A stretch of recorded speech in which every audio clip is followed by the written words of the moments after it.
Bismillahirrahmanirrahim. Assalamualaikum warahmatullahi wabarakatuh. Alhamdulillahilladzi arsala rasulahu bil huda wa dinil haq yudhhirahu 'ala dini kulli walau karihal kafirun. Asyhadu an la ilaha illallah wa asyhadu anna Muhammadan abduhu wa rasuluh. Amma ba'du. Para pemirsa yang dirahmati Allah, marilah kita bersyukur kepada Allah Subhanahu wa taala atas segala nikmat yang dilimpahkan kepada kita, baik itu nikmat Islam, iman dan kesehatan, sehingga pada saat ini kita sudah memasuki 10 hari terakhir di dalam bulan Ramadan. Mudah-mudahan segala ibadah yang telah kita laksanakan bernilai di sisi Allah Subhanahu wa taala. Kemudian sholawat beriring salam kita haturkan kepada Nabi kita, Nabi Muhammad sallallahu alaihi wasallam. Allahumma sholli ala Muhammad, Allahumma sholli ala Muhammad, Allahumma sholli ala Muhammad.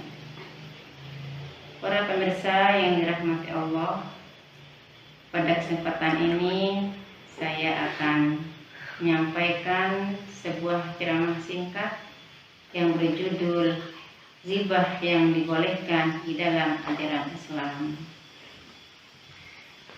Para pemirsa yang dirahmati Allah, agama Islam adalah agama yang menjamin kedamaian, agama yang menjamin harga diri pemeluknya, agama yang menjaga kehormatan pemeluknya. Karena itu banyak dalam Al-Quran ayat-ayat Allah, baik yang berupa perintah ataupun yang berupa larangan untuk melakukan sesuatu yang sifatnya menodai kehormatan kaum muslimin.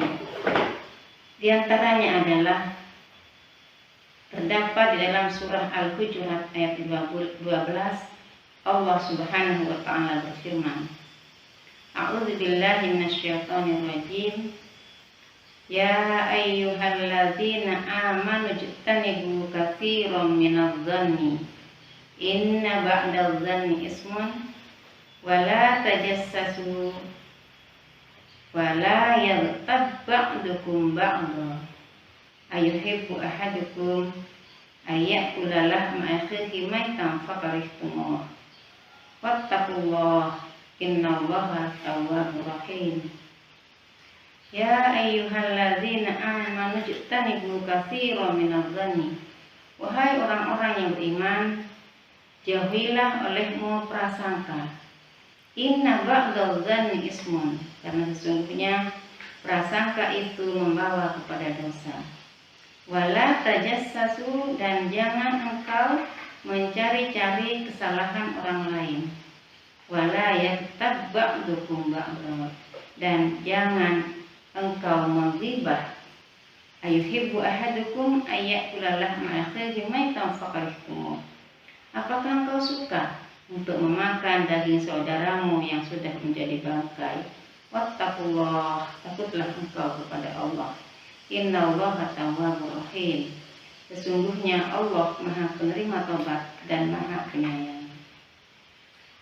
Ibu-ibu, para pemirsa yang dirahmati Allah, ayat tadi melarang beberapa hal kepada kita karena sifatnya adalah menodai kehormatan orang lain. Pertama, kita dilarang untuk banyak prasangka. Dan yang kedua, kita dilarang untuk tajasus, mencari-cari kesalahan orang.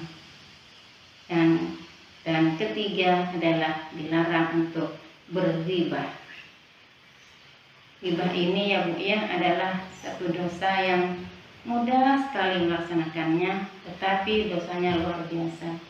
Sampai-sampai Allah mengumpamakan orang yang melakukan ghibah itu seperti orang memakan bangkai. Padahal kita tahu bangkai itu haram hukumnya. Itulah ibu-ibu kandungan pada ayat yang ke-12 di dalam surat Al-Hujurat tadi. Kemudian kita lanjutkan tentang apa itu ghibah. Dikutip dari hadis Rasulullah SAW yang diriwayatkan oleh Abu Hurairah. Qala Abu Hurairah, anna Rasulullah SAW qala, atadruna mal ghibah. Abu Hurairah berkata bahwa Rasulullah SAW berkata, apakah kamu tahu apakah yang dimaksud dengan ghibah? Kemudian qalu, sahabat berkata, Allahu wa rasuluhu a'lam. Allah dan Rasulnya yang lebih tahu. Kemudian Rasulullah SAW melanjutkan keterangannya. Zikru ka'ahaka bima yakrahu. Ghibah itu adalah engkau menceritakan kejelekan sahabatmu yang dia tidak suka apabila ia mengetahuinya. Kemudian qila, sahabat bertanya, Afara'aita in kana fihi ma aqul? Ya Rasulullah, bagaimana apabila apa yang saya ceritakan tentang saudara saya itu memang ada padanya? Qala, idza kana fihi faqad agtabtahu. Apabila apa yang kamu ucapkan itu memang benar ada padanya, sungguh pada hakikatnya engkau telah menggibahnya. Dan wa in kana lam yakun fihi faqad bahattahu. Apabila engkau menyampaikan sesuatu yang tidak ada pada saudaramu itu, maka berarti engkau telah memfitnahnya. Maka ibu yang berbahagia, melalui hadis di atas kita paham bahwa ghibah itu adalah menceritakan aib seseorang, menceritakan kekurangan seseorang tanpa sepengetahuannya, dan apabila yang mengetahuinya maka dia akan merasa terganggu, merasa dinodai kehormatannya. Itulah ibu-ibu pemirsa yang dirahmati Allah, pengertian tentang ghibah. Selanjutnya adalah, apakah semua ghibah itu dilarang dalam Islam? Ternyata para ulama menyatakan bahwa ada 6 macam ghibah yang dibolehkan di dalam agama Islam.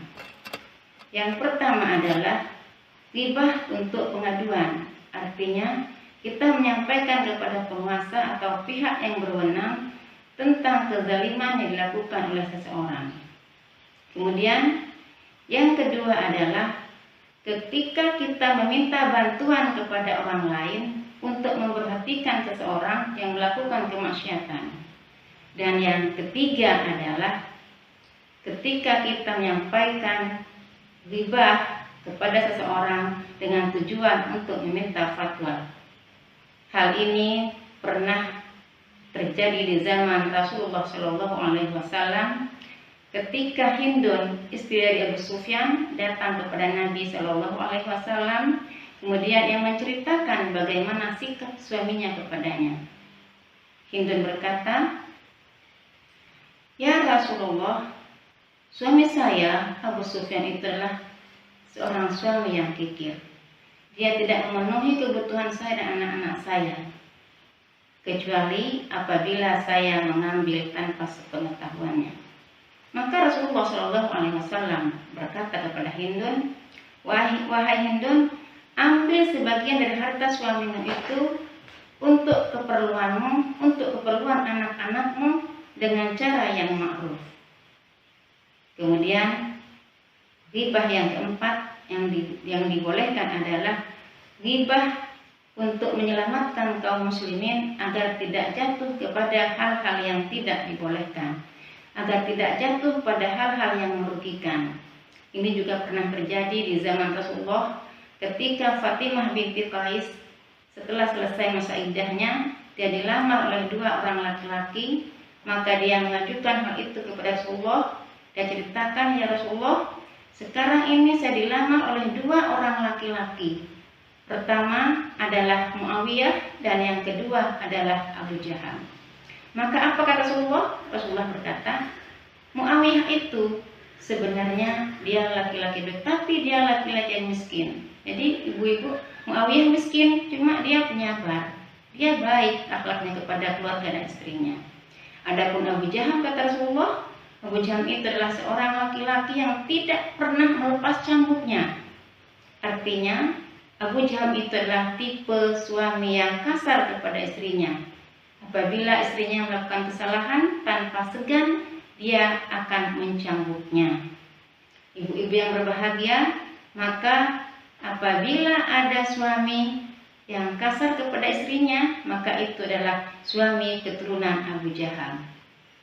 Kemudian ibu-ibu yang berbahagia, ghibah yang selanjutnya adalah ghibah yang dilakukan untuk mengenalkan seseorang kepada orang lain agar terhindar dari kesalahpahaman dengan menyebutkan ciri-ciri khasnya. Umpamanya kita menyebutkan, itu loh si A yang rambutnya botak. Nah, itu adalah ciri dari ghibah yang kelima. Adapun ghibah yang terakhir adalah ghibah yang kita menyebutkan kemaksiatan yang dilakukan oleh seseorang dengan terang-terangan. Jadi ada seseorang yang melaksanakan kemaksiatan dengan terang-terangan, maka kita menyebutkan apa yang telah dia laksanakan.